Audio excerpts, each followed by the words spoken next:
இன்ஷா அல்லாஹ். அப்ப இந்த அல்லாஹ் தாலா நம்மளுக்கு தர்றான். அல்ஹம்துலில்லாஹ். இப்ப நம்ம 10 விஷயத்துல ஓரளவு பார்த்துட்டோம். இப்போ ஹஜ்ஜுக்கு ஹாஜி அணிகள் இங்க கூடி இருக்கிறதுனால சில விஷயங்கள் ஹஜ்ஜுடைய எல்லாருமே ஜோடு போயிருப்பீங்க. அல்ஹம்துலில்லாஹ் அத்தனை மாவுல்களும் உங்களுக்கு சொல்லி கொடுத்துருப்பாங்க. அதை பற்றி பெருசாக நம்ம ஒன்றும் சொல்லலை. இருந்தாலும் நம்ம ஹஜ்ஜுடைய நேரங்களில் செய்யக்கூடிய அந்த 5 நாள் 4 இடம் 10 அமல், இதை நம்ம இன்ஷா அல்லாஹ் பின்பற்றி வாழ்ந்து அதை சரிவர செய்து ஹஜ்ஜு செய்தவர்களும் அந்த சிந்தனை வரணும். நம்ம இந்த இடத்துல இந்த 4 நாள்ல நம்ம இந்த 5-10 அமல் செஞ்சோமா, இந்த 5 நாள்ல இந்த 10 அமலை பயன்படுத்தினோமா, செஞ்சுட்டு வந்தவங்க நம்ம என்ன வரணும், இந்த நாட்கள் வந்துட்டா அப்ப நம்ம இன்ஷா அல்லாஹ் அல்லாட்ட மனமுருகி கேட்போம். இப்ப நம்ம இங்க இப்ப வர்றோம், 5 வயசுக்கு வர்றோம். ஒரு 8க்கு அல்லாஹ் தாலா கொடுக்குற நன்மை அறிஞ்சது. ஆனா ஹஜ்ஜில் நம்ம எடுத்து வைக்கக்கூடிய ஒவ்வொரு 8க்கும் அந்த ஹஜ்ஜுடைய நாட்கள்ல நம்ம அரஃபாவில் இருந்து முஸ்தலிமா எல்லாமே நடைகள் தானே அங்கே. இப்போ அல்ஹம்துலில்லாஹ் ஓரளவு வசதியை கொடுத்தாலும் சில பேருக்கு நடக்கிற வாய்ப்பை கொடுத்துருவான் அல்ல. ஏன்னா நீ நடந்தாதான் எனக்கு பிடிக்கும்னு விட்டுருவான். எத்தனை வாகனம் இருந்தாலும் நீ நடக்கிறது எனக்கு பிடிக்கும் அப்படின்னு அல்லாஹ் தஆலா தந்துடுவேன். அதை நான் இத்தனை மைல் நடந்தேன் அப்படின்ட்டு யார்கிட்டையும் விளம்பரப்படுத்தாம நம்ம இருந்தாலும் அந்த ஹஜ்ஜில் இருந்த நன்மை நம்மளுக்கு கிடைச்சிக்கிட்டே இருக்கும். அதாவது நம்ம பட்ட அங்கே சிறு சிறு தவறு, ஒரு சிரமங்களை கூட நம்ம என்ன செய்யக்கூடாது, சொல்லக்கூடாது. அல்ஹம்துலில்லாஹ் அல்லாஹ் குர்ஆன்ல என்ன சொல்லியிருக்கான், இன்ன மஅல் உஸ்ரி யுஸ்ரன் இன்ன மஅல் உஸ்ரி யுஸ்ரா, கஷ்டத்துலதான் லேசு இருக்குன்னு இருக்கான். இது சொல்லி அதே மாதிரி ஹஜ்ஜுக்கு செல்றதுதான் லேச கேட்போம். யாரெல்லாம் இந்த ஹஜ்ஜுடைய காரியத்தை லேசாக்க முடியாதுல்ல கேட்போமா. குழந்தை பிறகு டெலிவரி நேரத்தில் நிற்கையில அந்த பிள்ளைய பார்த்து லேசா பெற கிருபை செய்யுன்னு சொல்லுவோமா இல்லையா. மழை அதிகமா பெய்யுது, அப்ப அல்லாட்ட கேட்போம், யா அல்ல இந்த தண்ணியில இருந்து எங்களை காப்பாத்தி லேசாக்கிறியா அல்ல சொல்லுவோம். இந்த வெயிலின் வெப்பத்தை இப்படி குறிப்பிட்ட இடங்களெல்லாம் நினைச்சு பாருங்க. லேசுன்னு கேட்கிற இடமெல்லாம் மாபெரும் பெருசு. மற்ற விஷயத்துல லேசு கேட்ட மாட்டான். இப்ப நம்ம சாப்பாடு ஆக்க போறேன், லேசாக்கி கூடிய அல்லாட்ட கேட்போம். சோறு சாப்பிட போறேன், லேசாக்கி கொடுண்டா கேட்போம். துணி கடைக்கு போறோம், துணி வாங்க போறேன், லேசாக்கி கொடுண்டா கேட்க மாட்டோம். அது வராது ஆட்டோமேட்டிக்கா வாயில. நம்ம கேட்கறதுல லேசு கேட்கிற இடம் எல்லாம் மாபெரும் பெருசு. அப்ப அப்படிப்பட்ட இடங்களுக்கு அல்ஹம்துலில்லாஹ் அல்லாஹ் நம்மளையும் கூட்டிட்டு போறானே. உங்களுக்கு சொன்னதை தான் திருப்பி சொல்றேன், நீங்க கேட்டதுதான். ஒரு முறை முஹையீன் அப்துல் காதர் ஜீலானி ஹத்தஸல்லாஹு ஜில்லஹுல் அஜீஸ் அல்லாஹ்ட்ட துஆ கேட்குறாங்க. எப்படி கேட்குறாங்க, யா அல்லாஹ் கஅபத்துல்லாஹ்வை நான் ஒருவனாக தவாப் செய்யணும். நான் ஒரே ஒரு ஆளா நின்று நான் தவாபு செய்யணும், எனக்கு அதுக்குள்ள பாக்கியத்தை கூடிய அல்லான்னு துவா கேட்குறாங்க. கேட்டாங்க, அல்லாஹ் தஆலா ஒரு மழையை கொடுத்தான். மழை அதிகமா பெய்யுது. காபத்துல மழைக்குள்ள நின்று யாரும் தவாபு செய்யாம அங்கன்னு விலகிட்டாங்க. இப்ப தண்ணிக்குள்ள முஹையீன் அப்துல் காதர் ஜீலானி ஹத்தஸல்லாஹு ஜில்லஹுல் அஜீஸ் மட்டும் தவாபு செய்ய இறங்குறாங்க. காபத்துல்லாவுல தனி ஒரு ஆளா தண்ணிக்குள்ள மழையில, எவ்வளவு பெரிய பாக்கியம். இறங்கி ஒரு சுத்து போய் வர்றதுக்குள்ள பாக்குறாங்க, இவங்களுக்கு முன்னால ஒரு பாம்பு போகுது அத தண்ணிக்குள்ள. இப்ப முஹையீன் அப்துல் காதர் ஜீலானி ஹத்தஸல்லாஹு பார்த்துட்டாங்க. இப்ப தவாவளியில இருக்காங்க, பாம்பு போகுதுன்னு பின்வாங்க முடியாது இல்லையா. இப்ப அதுவும் சுத்துது, இவங்களுக்கு முன்னால அது போகுது, பின்னால சுத்துறாங்க. சுத்தி எல்லாம் முடிச்சுட்டு மக்காபி இப்ராஹிம் எல்லாம் தொழுதுட்டு எல்லாம் முடிச்ச பிறகு அல்லாட்ட கேட்குறாங்க, யா அல்லாஹ் நான் தனி ஒரு ஆளோட நான் மட்டும்தானே தவாபு செய்யணும்னு துவா கேட்டேன், நீ என்னை ஒரு பாம்போட தவாபு செய்ய வச்சுட்டியா அல்லாஹ். அப்ப அல்லாஹ் சொன்னானா, அந்த பாம்பு 400 வருஷமா ஒரு துவா கேட்டுச்சு. எத்தனை வருஷமா? 400 வருஷமா துவா கேட்டுச்சு. என்ன துவா கேட்டுச்சு தெரியுமா? யா அல்லாஹ் ஒரு இறைநேசரோட நான் தவாபு செய்யணும், ஒரே ஒரு இறைநேசரா இருக்கணும், அவங்களோட நான் தவாபு செய்யணும் அப்படின்னு அது 400 வருஷமா கேட்டுச்சு. அது கேட்டதை நான் நிறைவேற்றி கொடுத்தேன், உங்க துவாவையும் நிறைவேற்றினேன். சுப்ஹானல்லாஹ். பாம்பு தான், ஆனா அது துவாவையும் எல்லாம் நிறைவேற்றினேன் இல்லையா. அப்ப நாம அந்த அப்படிப்பட்ட மகத்தான இடத்துக்கு போறோம். அந்த இடத்துக்கு போயிட்டு வந்திருக்கோம். போக காத்திருக்கிற கோடான கோடி மக்கள்கள் இருக்கோம். ஒரு தரம் போயிட்டு வந்துட்டோம், போதும் ஹஜ்ஜு போதும்பா, காபத்துல பார்த்துட்டோம்பான்னு யாராவது இருக்கிறவங்க இருப்போமா? நிச்சயமா இல்லை. அந்த ஏக்கமும் அந்த தவிப்பும் அல்லாஹு அக்பர் இருந்துகிட்டே இருக்கும். அப்ப அப்படிப்பட்ட அந்த காபத்துல்லாவுல நம்ம எடுத்து வைக்கக்கூடிய ஒவ்வொரு எட்டுக்கும் அல்லாஹ் கொடுக்கக்கூடியது 70 லட்சம் நன்மைகளை அல்லாஹ் தரலாம். 70 லட்சம் நன்மைகள். அல்ஹம்துலில்லாஹ். அப்படிப்பட்ட பாக்கியத்தை சுமக்கிறதுக்காக வேண்டி போறீங்க. போகக்கூடியவர்கள் எல்லாரும் எல்லா ஜாமானும் வாங்கி சுட்கேஸ்ல கட்டியிருப்பீங்க. முக்கியமான ஒரு பொருள் அது என்னது? என்ன சொன்னீங்க? யாரும் சொன்னீங்களா? அல்ஹம்துலில்லாஹ். முக்கியமான பொருள் வாழ்க்கை. நம்மளுடைய அத்தனை விஷயத்துக்கு முக்கியமா இருக்கக்கூடிய ஒரே ஒரு விஷயம் தக்குவா. தக்குவாவை மட்டும் மூட்டையா கட்டிக்கிட்டு போயிட்டோம்னு வைங்களேன், அங்கே எல்லாமே வாங்கிடலாம். எல்லாத்தையும் அல்லாட்ட விற்பனை அல்லாஹ் தஆலா கூவி கூவி சொல்லுவான், இது உனக்கு வேணுமா, இது உனக்கு வேணுமாங்கும் போகிற இடத்துல எல்லாம் நம்ம தக்குவாவை கொடுத்து வாங்கிடலாம். இதை நம்ம அனுபவிக்க பார்க்கும்போது தான் நம்மளுக்கு அதில் விட அர்த்தங்கள் புரியும். அல்ஹம்துலில்லாஹ்.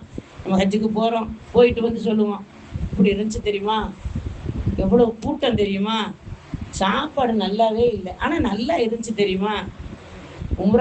உம்ராக்களாக இருந்தாலும் சரி, ஹாஜிகளாக இருந்தாலும் சரி, நம்ம பேசிக்கிறது. இதுக்கு பிஸ்தமி ரஹ்மத்துல்லாஹி அலைஹி ஒரு வரலாறு தான். பிஸ்தமி ரஹ்மத்துல்லாஹி அலைஹிட்ட ஜுனைத் பக்தர் ரஹ்மத்துல்லாஹி அலைஹி சொல்கிறாங்க, நான் ஹஜ்ஜுக்கு போயிட்டு வந்துட்டேன் உஸ்தாத் அப்படிங்கிறாங்க. கண்டுக்கிறாது மாதிரி அப்படியா அப்படிங்கிறாங்க. நம்ம சொன்னது புரியலை போல உஸ்தாதுக்கு, அதனால தான் நம்ம திருப்பி சொல்கிறாங்க, நான் ஹஜ்ஜுக்கு போயிட்டு வந்துட்டேன். அப்பவும் அவங்க அதை ஒரு இதாக ஆர்வமாக கேட்கல. இவங்களுக்கு ரொம்ப ஒரு மாதிரி ஆயிடுச்சு. 3வது தடவையே சொல்கிறாங்க, உஸ்தாத் நான் ஹஜ்ஜுக்கு போயிட்டு வந்திருக்கேன்னு சொல்கிறேன், நீங்கள் அப்படியான்னு மட்டும் சொல்கிறீங்க, ஒரு துவா கூட நீங்கள் எனக்கு செய்யலையே அப்படின்னு சொன்னாங்க. ஹஜ்ஜுக்கு தானே போயிட்டு வந்தேன், அதையும் என்கிட்ட 3 முறை சொல்கிறேன். ஓ அமலை தானே செஞ்சுட்டு வந்தேன், உனக்கு அல்லாஹ் கொடுத்த அமலை தானே நீ செஞ்சுட்டு வந்தேன், அதையும் என்கிட்ட சொல்லிக்கிட்டே இருக்க அப்படின்ட்டாங்க. சொல்லி முடிச்சுட்டு சொன்னாங்க, சரிப்பா நீ ஹஜ்ஜுக்கு போயிட்டு வந்தேன் இல்லை, நான் கேட்குற கேள்விக்கெல்லாம் ஒன்றொன்னா பதில் சொல்லிட்டாங்க. அதை ஒன்றொன்னா அதுக்கு சொல்லி விளக்கம் சொன்னால் நம்மளுக்கு நேரங்கள் வரக்கத்தான் இருக்கிறனால சாட்டா சொல்லிடுவோம். முதல் விஷயமா கேட்குறாங்க, இஹ்ராம் கொடுத்துனியாப்பான்னு கேட்குறாங்க. ஹஜ்ஜுனாலே இஹ்ராம் தானே. இவங்க அதோட ஒரு மாதிரியே, ஆமாம் உஸ்தாத், இது இஹ்ராம் இல்லாமல் எப்படி ஹஜ் செய்ய முடியும், இஹ்ராம் கட்டுவதற்கு நீ ஒளிச்சுஞ்சியாப்பா. ஆமாம் உஸ்தாத் ஒளிச்சு. அப்போ உன் பாவம் கலண்டு போகிறத பார்த்தியாண்டாங்க. உன் பாவம் உன்கிட்ட இருந்து கலண்டு போகிறத பார்த்தியா, இல்லையேண்டாங்களாம். அப்போ நீ ஒன்றுவே செய்யலைப்பான்ட்டாங்க. இப்படியாக ஒன்னொன்னா யாரும் சொன்னோம்னா நிறைய வரும். நீ லப்பைக்குன்னு சொல்லும்போது அல்லாஹ் அதுக்கு பதில் மொழி எப்படி கொடுத்தான் அப்படின்னு கேட்டாங்க. தெரியலையில, நான் லப்பைக்கு சொன்னேன் அப்படிதான் நம்ம சொல்லுவோம், அவங்களாம் அதே தான் சொல்றாங்க. இப்படி ஒரு கேள்வியா கேட்டுட்டு, சரிப்பா ஹஜ்ஜு செஞ்சுட்டு வந்துட்டேன், இப்போ ஹஜ்ஜுக்கு போயிட்டு வந்தீல, கண்டு வந்தியா, உண்டு வந்தியா, கொண்டு வந்தியாண்டாங்க. கண்டு வந்தியா, கொண்டு வந்தியா, உண்டு வந்தியா. இவங்களுக்கு புரியலை. இப்போ நான் உங்களுக்குலாம் எத்தனை பேருக்கு புரிஞ்சிருக்குன்னு எனக்கு தெரியலை. எல்லாருக்கும் புரிஞ்சிருச்சா? கண்டு வந்தியான்னா என்ன, ராபத்துல பிரமாண்டமா இருந்துச்சு, பெரிய விரல் எப்படி இருந்துச்சு தெரியுமா, அதை பார்க்க நம்ம சொல்லுவோம் கண்கொள்ளா காட்சி, 1 கோடி கண்கள் இருந்தாலும் காணாது சொல்லுவோம் இல்லையா. அதனால அது பிரமாண்டமா இருந்துச்சு. அது கண்டு வந்ததை எல்லாத்தையும் ஒப்படைச்சாச்சு. அடுத்து என்ன சொன்னாங்க, உண்டு வந்தியாண்டாங்க. சாப்பாடு அங்கே போனால் அல்ஹம்துலில்லாஹ் அல்லாஹ் நம்மளுக்கு தர்றது எல்லாம் சிறந்தது தான். ஒரு சில சமயத்தில் ஜம்ஜம் மட்டுமே கொடுத்து பார்ப்பான், ஒவ்வொரு சமயத்தில் பேரிச்சம்பழத்தை மட்டுமே கொடுத்து பார்ப்பான். அப்போ கூட ஹஜ் செஞ்சவங்களுடைய நினைப்பை நம்ம கொண்டு வரணும். நம்ம முன்னோர்கள் செஞ்ச ஹஜ்ஜில் எப்படிப்பட்ட ஒரு மகத்தான ஹஜ்ஜாக இருக்கும், அதையெல்லாம் நம்ம மனதில் நிறுத்தினோம்னா இப்போ எந்த சிரமமுமே இல்லை. மனிதருடைய நெருக்கடியை தவிர எந்த சிரமமும் இல்லை. அப்போ செஞ்சவங்களை ஹஜ்ஜுக்கெலாம் மனிதர்களுடைய நெருக்கடி இல்லை, மற்ற சிரமம் எல்லாம் அவங்களுக்கு சிரமமாகவே தெரியலை. அப்படித்தானே? இப்போ மனிதனுடைய நெருக்கடி தான் சிரமம், வேற மற்றபடி எந்த விதமான சிரமமும் நம்ம அங்கே போய் படலை. அடுத்து அந்த உண்ட விஷயத்தை நம்ம என்ன செஞ்சிடக்கூடாது, குறைகளை பேசினா அதை சாப்பிட்ட விஷயம் முடிஞ்சு போயிடும். நல்லா சாப்பிட்ட பசியாக இருந்தேன், இந்த 2 தானே சொல்லுவோம். அடுத்தது கொண்டு வந்தேன்டா, காபத்துல்லாவில் இருந்து வந்து அங்கே ஹஜ்ஜில் செய்த அந்த அமல்கள், இருந்த பேணுதல்கள். ஹஜ்ஜுக்குன்னு தனி அமல்லாம் கிடையாது. அங்கே போய் நம்ம தனியாக 11 ரக்காயத்தை தொழுகிறோம், 100 குரானா ஓதுறோம், அதெல்லாம் கிடையாது. அங்கே செய்யக்கூடியது என்ன, எல்லாமே இஸ்திக்பார் தான். அரபாவிலேருந்து மினாவுக்கு போவோம், மினாவில் இருந்து முஸ்தலிஃபா போவோம். எல்லாரும் என்ன மிஸ்கின்களாக அந்த பையை தூக்கிக்கிட்டு அழுக்கு அடைந்தவர்களாக, வேர்வையில் நனைந்தவர்களாக, அல்லாஹ் அப்படியே அதை அலைஞ்சு பார்க்கறத ரசிக்கிறான். இதுதான் ஹாஜிகளுடைய அமல். அந்த அலைச்சல் நம்ம கத்துக்கொண்டது என்ன? அதுதான் ஹஜ்ஜுடைய மப்ரூரான ஹஜ்ஜாக அல்லாஹ் தஆலா மாற்றி கொடுக்குறான். ஹஜ்ஜுக்கு செல்லக்கூடிய உங்க எல்லாருக்கும் அல்ஹம்துலில்லாஹ் அல்லாஹ் தஆலா மப்ரூரான ஹஜ்ஜாக ஆக்கி கொடுக்கட்டும். உங்களுடைய துவாக்கள்ல எங்களை சேர்த்துக்கங்க, எங்களுடைய துவாக்கள்லையும் உங்களையும் அல்லாஹ் தஆலா சேர்த்து துவாக்கக்கூடிய பாக்கியத்தை தரட்டும். செய்யக்கூடிய எல்லா அமல்களையும் வல்ல ரஹ்மான் கபுல் செய்யணும். கபுல் செய்தது மட்டும் இல்லை, அந்த வாழ்க்கையை நம்மளுக்கு அல்லாஹ் மறுமை வரையிலும் கொடுக்கணும். மகுத்து வரையில மட்டும் இல்லை, மறுமை வரையிலையும் அல்லாஹு தஆலா அந்த வாழ்க்கையை கொடுக்கணும். ஹஜ்ஜுக்கு போனோம் வந்தோம், நான் அதை செஞ்சேன் இதை செஞ்சேன் அப்படின்னு அந்த நேரங்கள் அந்த நாட்கள் வரும்போது மறந்துடக்கூடாது. எத்தனை வருடங்கள் ஆனாலும் அந்த ஹஜ்ஜு நம்மளுக்கு பசுமையான நினைவுகளாக, அந்த உமராவின் போது ஏற்பட்ட சிரமங்களும் நினைவு வரணும், சந்தோஷங்களும் நினைவு வரணும். அது எல்லாம் ஆன்மீக கோட்டை. அங்கே நம்ம ஹஜ்ஜுக்குன்னு போகிறோமே, அங்கே போனால் ஒரு கணவன் மனைவி ஒரு புள்ள, இந்த 3 பேர் செய்த தியாகம் தானமா அங்கே நினைவு வரும். அதுதானே நினைவு வரும். கரமுக்குள்ள இறங்கிட்டாலே இங்கே தானே உம்முஹானி ரலியல்லாஹு தஆலா வீடு இருந்துச்சு, இங்கே தானே அர்க்கம் ரலியல்லாஹு தஆலா வீடு இருந்துச்சு. இந்த சிந்தனையை தவிர வேற ஏதாவது வருமா இங்கே? அல்ஹம்துலில்லாஹ். அப்ப இதெல்லாம் என்ன ஆகும் நம்மளுக்கு? அங்கே போயிட்டு வந்ததுக்கு பிறகு இல்லாமல் நம்ம அந்த அங்கே எல்லாம் பார்க்க முடியல. இந்த நாளில் இந்த நேரத்தில் அங்கே இருக்கிற நாட்கள் எல்லாம் பொன்னான நாட்கள். எப்படி தாயின் கருவறையில் பாவம் இல்லாமல் நம்ம 10 மாதம் இருந்தோமோ, அதே போல் கரம்ல இருக்கக்கூடிய அந்த நாட்கள், கவுலாவில் இருக்கக்கூடிய நாட்கள், நம்மளுக்கு தாயின் கருவறையில் எப்படி பாவம் இல்லாமல் இருந்தோமோ அதே மாதிரி இருக்கக்கூடிய பரிசுத்த நாட்கள். அந்த நாட்களை நீங்களும் பயன்படுத்தி நாங்களும் பயன்படும்படியான துவாக்களையும் நீங்கள் இன்ஷா அல்லாஹ் கேட்கக்கூடிய வாய்ப்பு அல்லாஹ் தந்தருள்வானாக. நம்ம இப்போ முசாபா செய்யறதுக்குள்ள நேரம் வேணும் இல்லையா? அதனால நம்ம இன்ஷா அல்லாஹ் நம்ம இது பண்ணிக்கிறோம். ஏமா இப்போ நம்ம பயனுக்கு பிடிச்சிருவோம், இதெல்லாம் இருக்கு இல்லையா, டைம் இருக்கு இல்லையா? இப்போ எத்தனை ஹாஜியானிகள் வந்திருக்கீங்க? 3 பேர் வந்திருக்கீங்களா? ரிஃபாயா ஒருத்தவங்க இருக்காங்க, 4 பேர் வந்திருக்காங்க. அல்ஹம்துலில்லாஹ். அல்லாஹு தஆலா நீங்கள் செய்யக்கூடிய ஒவ்வொரு அமலையும் அல்லாஹு தஆலா ஆக்கி வருவானாக. திக்ரால் அல்லாஹ்வை நெருங்கக்கூடிய பாக்கியத்தை, அல்லாஹ்வின் தண்டனையிலிருந்து காப்பாற்றக்கூடிய பாக்கியத்தை, குரானை கூட நீங்கள் இங்கேருந்து போகும்போதே நியத்து வச்சு போங்க. ஒரு குரானாவது நான் ஹரம்ல ஓதிடணும், ஒரு குரானாவது ரவுலாவில் ஓதிடணும். குறுகிய காலங்களாக இருந்தாலும் நேரங்கள் நம்மளுக்கு முக்கியம் இல்லை, அந்த நேரத்தை நம்ம பயன்படுத்துறது தான் முக்கியம். நேரங்கள் நம்மளுக்கு அல்ஹம்துலில்லாஹ் எல்லாத்துக்கும் 24 மணி நேரம் தானே. அங்கே இரவு எது பகல் எது நம்மளுக்கு தெரியாது. ஹரம்ல எந்த ரவுலாவிலையும் சரி, எந்த நேரம் அங்கே போய் இருக்கோம்னே தெரியாது. போனால் அவ்வளோதான், வெளியே வந்தாதான் மணிண்டு எடுத்து பார்த்தா தான் நம்மளுக்கு தெரியும்.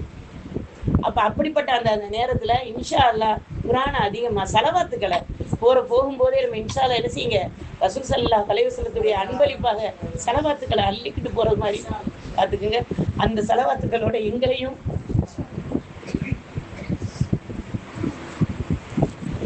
அல்லாஹ் தஆலா இணைச்சு வரக்கூடிய பாக்கியத்தை தந்தருள்வானாக. ஒவ்வொரு காட்சியிலும் போகும்போதே நாங்களும் பின்னால் வர்றது மாதிரியே ஒரு ஃபீலிங் வருது. உம்ராக்களுக்கு யார் அனுப்பி வச்சாலும் நம்மளும் பின்னால் போகிறது மாதிரியே ஒரு ஃபீலிங் வருது. போயிட்டு அங்கே இருந்து ஒரு சில பேர் ஃபோன் பண்ணுவாங்க, பண்ணையில் சொல்லுவாங்க, உங்களை மாதிரியே எங்களை ஒருத்தரை பார்த்து ஏன் அல்ல அப்படி ஒரு பாக்கியத்தை எனக்கு தந்திருக்கியா அப்படின்னு ஒரு எண்ணம் வரும். அல்ஹம்துலில்லாஹ். அதனால எல்லாருக்காக துஆ செய்வோமா? எதை கேட்டோமோ எதை சொன்னோமோ அதன்படி நடக்கக்கூடிய தௌஃபீக்கை வல்ல ரஹ்மான் நம் அனைவருக்கும் தந்தருள்வானாக. வாஹிர் தஹ்வானா அல்ஹம்துலில்லாஹி ரப்பில் ஆலமீன். அல்லாஹும்ம ஸல்லி அலா சய்யிதினா முஹம்மதின் வ அலா ஆலி சய்யிதினா முஹம்மதின் வ பாரிக் வ சல்லிம் அலைஹி. யா நபி ஸலாம் அலைக்கும், யா ரசூல் ஸலாம் அலைக்கும், யா ஹபீப் ஸலாம் அலைக்கும், ஸலவாத்துல்லாஹ் அலைக்கும். அஸ்ரகல் பத்ரு அலைனா வஸஃபா மின்ல் ஃபுதூரி மிஸ்ல கமரைனா.